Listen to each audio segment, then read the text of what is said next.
It is 4 AM and I'm currently in Venice.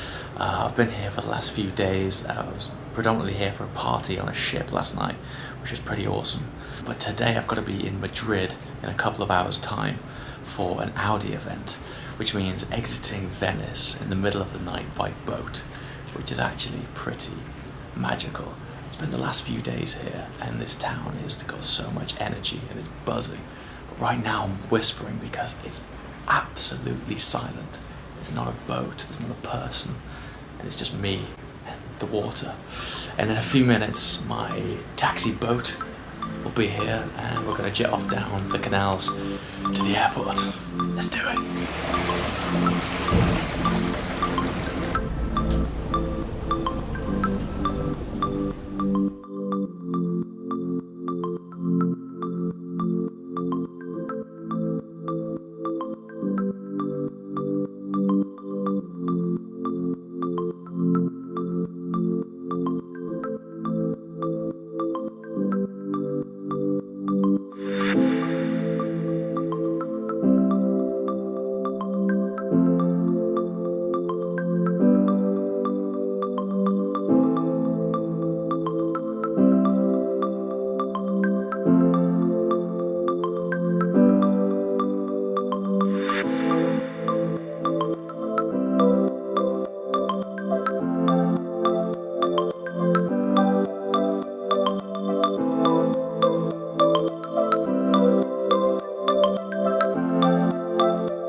Venice has to be one of my all-time favorite places. If you've never been, just put it on your priority list to come to this place.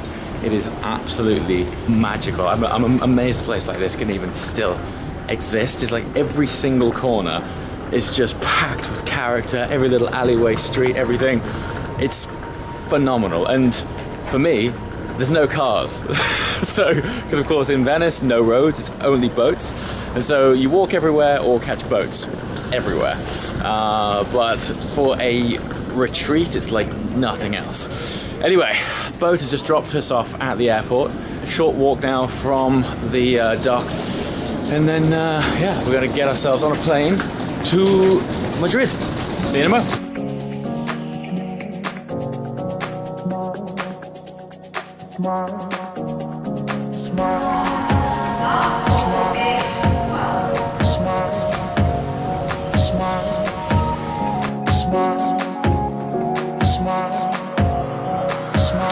So here's the thing about airport lounges. Growing up, I always saw them in these like mystical places where you had to have like endless cards to access them, or you have some private bank and you could waive it and get in for free, or you just weren't allowed in. But in actual fact, airport lounges actually aren't that special, and just go in and try it. Often your ticket can just get you in, but also they're not actually that expensive. So I was downstairs a minute ago looking at getting some like really early breakfast, just a sandwich and a coffee.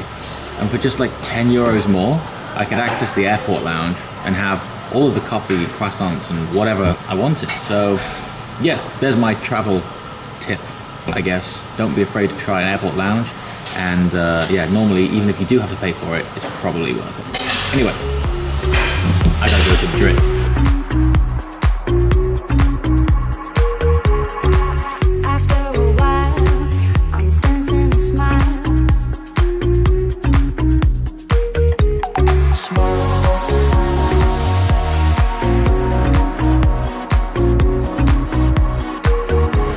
Okay, we have arrived at Madrid airport. The ceiling in this place, not this ceiling, the ceiling in the main terminal, which I'll splice in here, is absolutely incredible. This whole place is like a work of art. But anyway, earlier on I mentioned that I'm here for an Audi event. But what kind of Audi event? Well, we've been invited out to drive the new TTRS, which will be sweet, because the old one was cool, but there was room for improvement.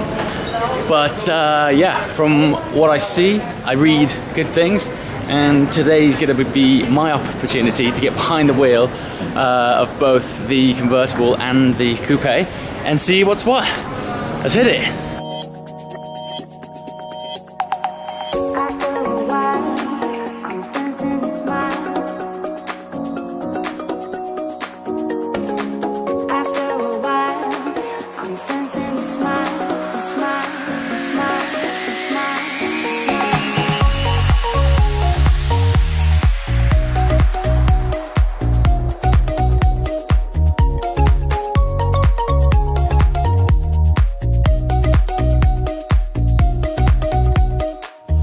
We are here, we have arrived at the Jarama race circuit, considering we're in Spain. Anyway, forgive my pronunciation. The fact is, we are at a race circuit and we have a fleet of Audi TT RSs to get our hands up. Yeah, the sun is shining and back home it is torrential rain, apparently. So Paul tells me. By the way, Paul of Supercars of London has also joined us. What do you reckon, man? How are you doing? Not bad, not bad. So Paul's just flown in from London, where it's torrential rain. I've just boated in from Venice. I feel like I've boated in because it was torrential rain. And I had a slight excursion this morning. So I forgot my passport. Yeah, but it wasn't last night, it was this morning before you got on the plane. Yeah. Nice work. So how are we gonna decide who drives what? Rock, paper, scissors. Rock, paper, scissors? Yeah. Okay. The fact of the matter is, we are here in sunny Spain with a fleet of TTRSs, and we're going to have a great day and take you guys along for the journey, immerse you in the experience, and we'll also be making separate videos on our takes on these cars too, so there'll be a little bit of lifestyle and there's also going to be a full-on review. So try to review. Let's do it.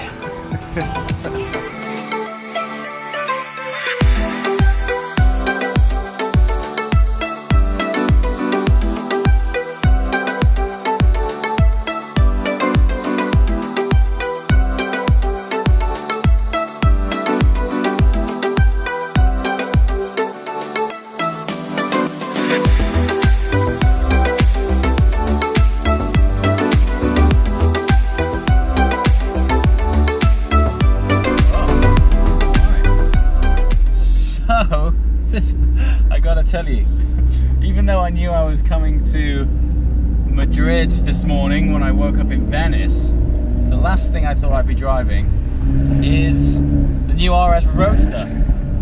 But it's cool, it's great to be here. So I've made the sort of conscious decision to drive the Roadster on the road, because it's a little bit more lifestyle, and then later on when we want to get serious about talking about the car and the dynamics and the performance and all that sort of thing, I'll take the coupe out on track. That's a good start. This is a good start. It's a good day, guys. The sun is shining and we're in the new TT RS Roadster. I mean, it's great, isn't it? And once again, it's a pleasure and an honor to be able to take you guys along for the ride and share the experience with you. Now, Audi have pre-programmed in the sat-nav a 60-kilometer tour, which apparently is their short route for the day. I'm sure you can hear in front, I am following Paul Wallace. He's currently in the coupe. And yeah, we're basically just gonna have a nice drive around in this thing, find out what it's like on the road, and enjoy the fact that back home it's absolutely pissing it down, and here it is still 25 degrees, sun shining, roof down. I mean, bloody brilliant.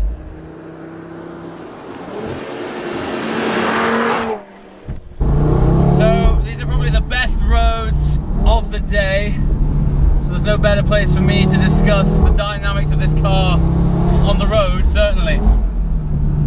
Now, we might be in the soft top variation of the car, but on these roads at these speeds, which may sound fast, but actually isn't that fast. That's the best thing about these kinds of roads. You can really enjoy a car like this on roads like these to the max, because you don't have to go that fast to really enjoy it. So in video part 2, we're going to discuss what the TTRS is like on track.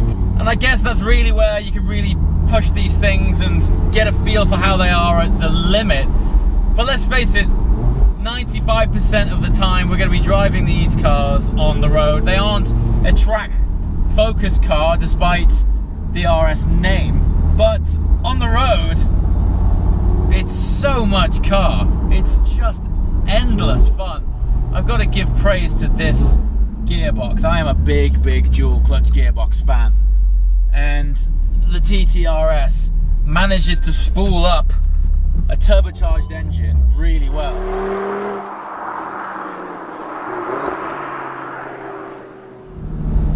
Oh yeah. Now this corner here leads me to front end turning.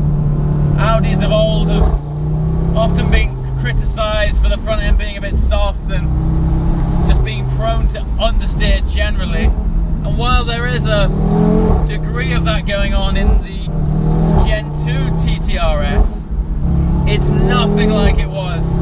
And it only really happens when you're doing something wrong, really. Now, of course, a big part of this is brakes. We've got to discuss brakes. Well, we've been going fairly swift on very tight country roads, and I haven't been going too soft on this car because we do want to find out what it's all about. These standard steel brakes so far have only been giving me plenty of great feedback, but I haven't had too much fade. Now, as they've got a bit hotter, we've got a little bit of sponge in there, but it's nothing that would concern you really.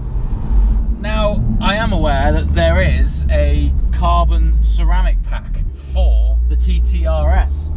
Whether you need it or not, I don't know. I suppose really it's more than just the fact that they're carbon ceramics. It's that you're going to be shaving more unsprung weight, and of course if you do fancy taking it on the track or are a very spirited road driver, those ceramics are going to add to the experience even further. I don't really have a bad thing to say about this car. What I would say is, despite whatever witchcraft Audi have tried to apply to the turbo on this car, there is still a bit of that. I mean, you can plant your foot flat in second and it still has that spool, it still has that time to build. And I don't know if it's a problem, but there are some manufacturers out there doing some great things with turbos where they've almost eradicated lag. Now, the lag in this isn't a problem. I mean, some could argue that it's actually character, but I think there's definitely room there for learning the characteristics of the car in order to drive out that lag. But we have to remember the price point of this car. You know, it's not in supercar territory, it's sports car territory. And considering that, it is punching very high. All in all, it's just got phenomenal grip, loads of presence, and in Roadster format, it's a joy every step of the way. If you're into Roadsters and you're in this price bracket, you gotta check out this car, it's just fantastic. Okay, so that was it. That was my first drive in the TTRS Roadster. As a car to explore on the road, especially in an environment like this where you can have the top down, enjoy the sunshine and further absorb the surrounding atmosphere, TTRS is a fantastic thing. And you got to remember as well where this thing sits in terms of price bracket. Around the 55 grand mark, it's just punching so high.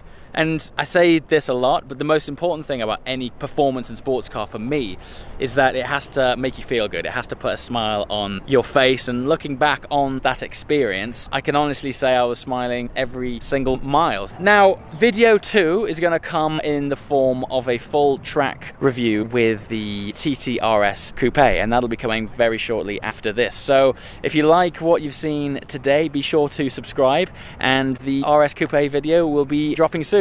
As always, guys, thanks for watching, and I'll see you next time. Ciao!